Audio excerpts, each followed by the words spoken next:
Здравейте, казвам се Валентина Влади и днес ще ви предложа кратка практика за тазобедрените стави и как да изнесем от тях още пространства, които можем да отворим и да въздействаме на ребрата, на тазобедрените стави да повдигнат ребрата, ребрата да повдигнат раменете, раменете с врата да могат да въздействат на главата и главата като връх да застане в царския атрибут, за да можем да носим короните си на главите.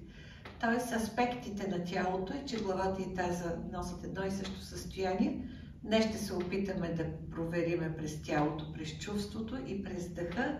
Затова ще започнем с раздвижване на главата, с издишване надолу и с вдишване, с движение нагоре, като през цялото време наблюдаваме с ума дъха, който да подаде по-дълбок, по-проточен, по-въздействащ дъх, който да може да премине през нашите вени, артерии, кости, тъкани и системи и да създаде свобода в тялото ни. Цялото тяло е живо и като различни наши частички, те се нуждаят от свобода, динамика и дъх, за да могат да се чувстват пълноценни, високи и удобни на нас самите. Знаем много добре, че душата, затворена в това тяло, държи тази свобода да бъде във възход, да бъде нагоре и да бъде в полет, така че тялото ни с всичките наши части да натежи на нас самите като съзнание. Връщам главата с изтегляне, хубаво издърпвам ухо към рамо и наблюдавам с дъха какви вътрешни състояния усещам във врата си, в раменете, в лопатките, в мускулите под лопатките, в слънчевия сплит, в стомаха, двете тазобедрени стави и двата ми крака. Със сигурност усещанията са различни, защото тялото ми не кореспондира с лявата и дясната част в абсолютната симетрия, ами имам измествания, които ми тежат. Внимателно с дъх завъртам главата в кръгчета. Това ще освободи мускулите във врата и в черепа и в раменния пояс, които ще се опитам с дъх да захвана, че да държат долните мускули.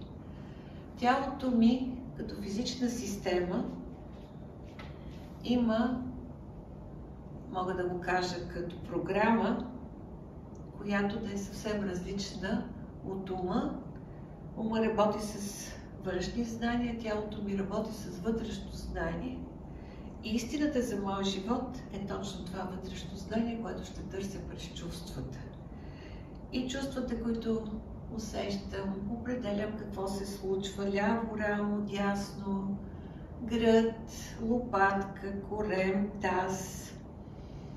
И бавно, поетапно с дъх се опитвам да ги синхронизирам, да ги накарам да се задвижат с мекота, с гладкост, с удобство и с грация. Внимателно връщам главата, изтеглям краката, слагам ги на пода в две успоредни линии и се изтеглям от тазовите кости колкото мога.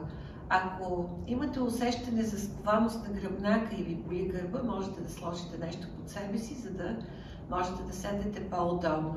Ще вдигнем двете ръце и лявата ръка ще захване дясната при жените, а при мъжете дясната ще захване лявата. И с помощта на моя дъх с издишване ще почна да отварям ребрата и да въздействам на мускулите, които държат гръдния ми кош, мускулите, които държат мишниците. И с издишване ще повдигна мускулите нагоре. Знанието, което имам при сакралната архитектура на тялото, че с издишване моите мускули и всички мускули на всичките хора вървят нагоре към главата. А с вдишване те остават в неутрална позиция, така че мускули не могат да се съкратят. Те се набиват, слепват и втвърдяват. Идеята на нашия дъх да размекнем тежките части, там където няма поток, ще се усети наплив, енергията ми тръгна, лицето ми се загря. Даже усещам, че бузите ми пламнаха, точно защото дъхът повдигна цялата енергетика нагоре и тя отиде в главата ми и след това ще се слее с космоса. Виждате въздействието на практиката, как освобождава енергия И тялото, когато го усещам, когато работя в синхрон с душата и тялото, аз мога да преобърна планини. 2.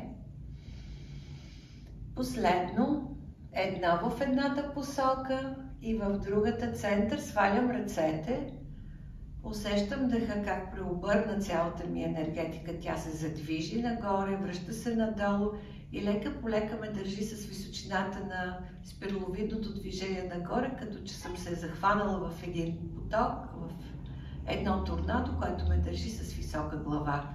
Сега ще разтворим двата крака, кой до където може, нека да ги разтвори и ще минем вече в практиката за тазобедрените стави. Всичките знаем тазобедрените стави къде се намират и често пъти те с вътрешните връзки тук на бедрата са причина таза да не може да сработи. Често пъти ще го намерим в тази позиция или усука на една страна или на друга страна, а чувството е за една втвърденост в тези зони. Една отдебеленост, особено при нас жените, е много актуално, така че таза наистина показва с външния си вид, че в тази зона може би има някаква стопираност, което се усеща като блокове, като замръзналост, усещане за студ и непроходимост на дъха в тази зона. Ще се наведа с дясната ръка към десния крак, лявата ми ръка ще застане над лявото коляно. С вдишване и с издишване почвам да придърпвам торсната част към десния крак. И пак с внимание, с дъх, усещам как имам нужда да преодолея стопирането на бедрото високо горе към тазобедрената става, което усещам леко втвърдено в дясно. И сега как бих помогнала с други части на тялото, за да мога да издърпам и да изтегля тази част нагоре към ребрата ми? Ами ще повдигна лявата ръка и с помощта на левите мускули, които ще помогнат на десните, ще почна наклони към десния крак, като издишвайки ще разтварям ляв крак, лявата тазобедрена става, левия ми крак съответно ще се опита и аз ще му помогна да се изтегли наляво. Тазобедрената става започна да влияе с изтегляне нагоре, с тласък нагоре към талията.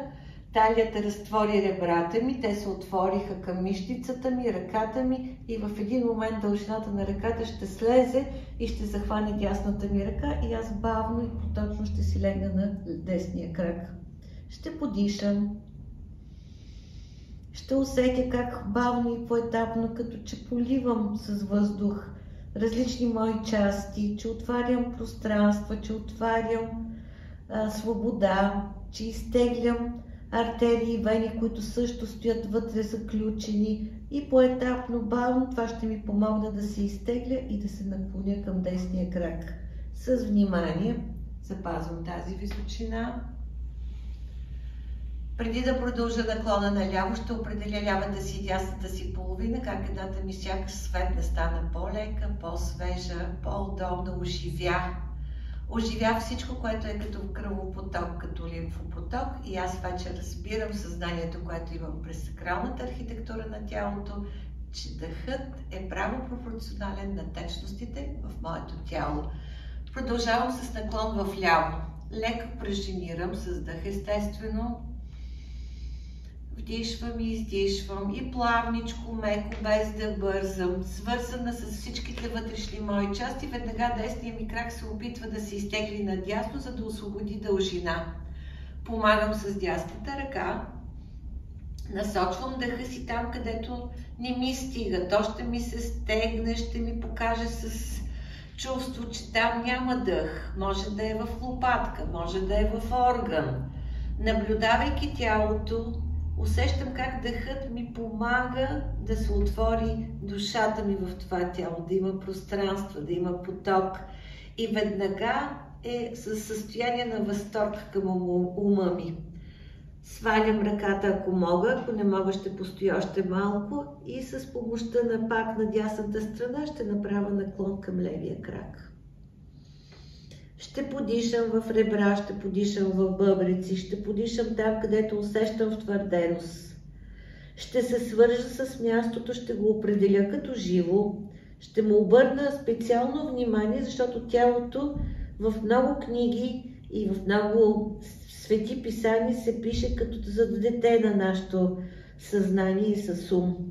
И внимателно и бавно с ръката ще се изтегля. Ще застана, ще подишам в тазовите кости и ще определя там влезе ли енергия, която имах нужда да влея, така че да мога да освободя. Много добре влияе и на половата система при жените. И в сакралната архитектура на тялото таза се определя като онтологичната чаша. Чашата, която държи личната ни енергия, но там трябва тя да се задейства, за да може да се свърже с земната и с космическата енергия. Ето, веднага в случая се отвориха пространства и аз с помощта пак на двата крака, през връзките, които са най-стегнати в бедрата ми, високо горе в грациалните мускули, ще почна да се изтеглям напред, като пак краката ми тръгнаха.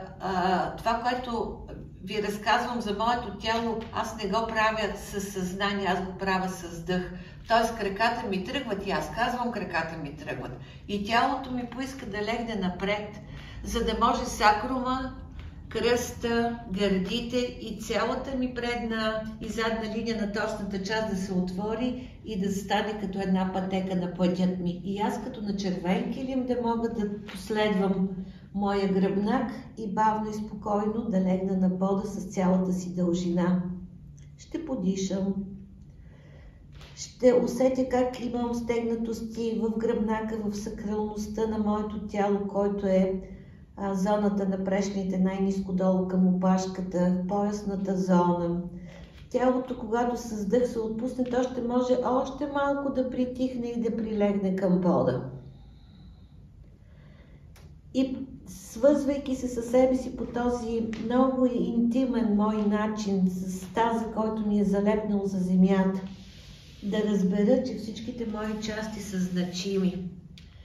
И са значими така, както е и главата ми, както е и гърба ми, както е таза ми, както е ръката ми, и двете ми ръце, и двата ми крака, за да разбера, че тялото ми наистина е връзка, която е свише дадена през моите родители и Твореца, за да определи живота ми тук на земята. И често пъти красотата на нашето тяло е тази подреденост, която ние ще потърсиме вътре в нас. Подреденост на частите, на органите и на ставните ни структури, така че всичко да бъде в равновесие. И ще подишам пак са вътре със себе си и ще определя какво се случва в гърдите ми.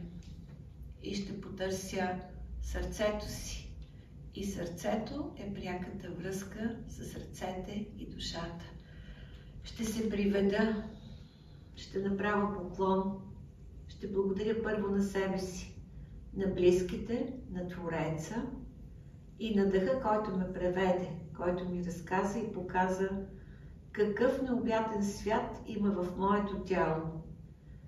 Такъв какъвто мога да последвам, да продишам, да осъзная, да намеря знанията, които ще дадат съзнанието ми и към външния свят. И всеки, който опознае себе си, да знае, че е опознал целия външен свят. И аз благодаря, че споделихте с мен днешната практика. Благодаря ви.